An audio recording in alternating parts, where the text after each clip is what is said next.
Today we're revisiting morning routines. Yep. We did a morning routine episode in the past and kind of let you guys know kind of how we go about it. Mine hasn't changed too much with the exception that the kids kind of get up a little earlier. Yeah. Yours has changed a whole bunch, so we're going to talk about that. Everything changes with me a whole bunch. But I think mine's changed, or the last time we talked about mine was it summer? It was some type of break where I got more time.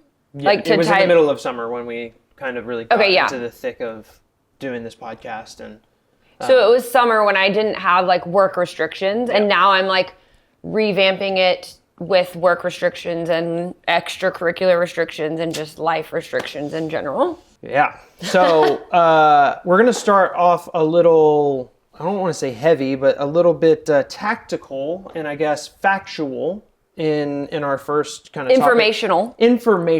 Thank you. So there's actually a whole bunch of science behind morning routines. And really how they push the productivity and the clarity for you to kind of start your day with. Yep. Right? I think there's a lot of people that kind of just roll out of bed and do what they need to do. But there are a large portion of people that need some semblance of a structure in the morning. I didn't think I needed it until I started working on it. Yeah. I mean, I think I'm kind of one of those people that you could roll out. If you wanted to, you could. If I wanted to, I could. It probably wouldn't set me up for the best day, but like it wouldn't derail you like it would me. Yeah. Yeah. No, I definitely agree with that. But, so exactly like you just said, like if you don't have a morning routine, your world is kind of chaotic. Yeah. To say the least. And I think for the longest time, I kind of I thought I was thriving in that chaotic kind of like, I can do this, it's fine. But then I realized no. Yeah, it just doesn't set anybody up in this house for success if I don't set myself up for success. Well, do you remember when you literally would wake up with 20 minutes and then you're like, I have to get up now and leave. Yeah. How did you do that?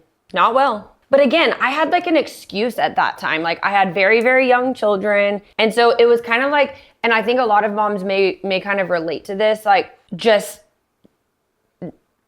surviving, so it wasn't like I even really had an opportunity to create a morning routine, especially when you're nursing children or they're under 3. I mean, you're really on their schedule. And so I feel like it was, again, those excuses allowed me to just roll out of bed. I was up all night with one kid, or, I just, was late because I was changing diapers. There was a reason I could do that. But now that everyone's older, it's given me an opportunity to start looking at who I am and what I need. And that's where the morning routines kind of have really started. Yeah. I mean, so I guess what I have here in our notes is, how would you say that the consistency, because I know we'll pull this into the last or so of what you've been doing for yourself. We'll talk a little bit more about that in just a minute. But, okay. So you don't want specifics yet? Not yet. No. Okay. But how has the consistency of what you've been doing in the morning projected itself into what you want long-term over, when I say long-term can be referenced over the rest of your day. Okay. But even in how have you noticed that it sets you up for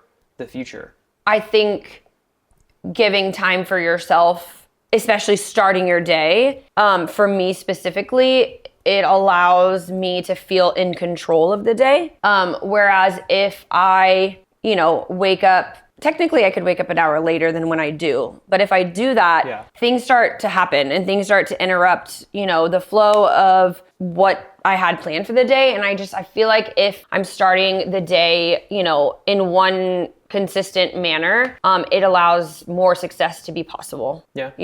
Whether it's throughout the day or throughout, a month time frame or whatever the time frame may be, if I'm not able to consistently do something for myself first, then I just don't think the rest of the things that happen seem to happen well. So it's kind of like a small win. Yeah.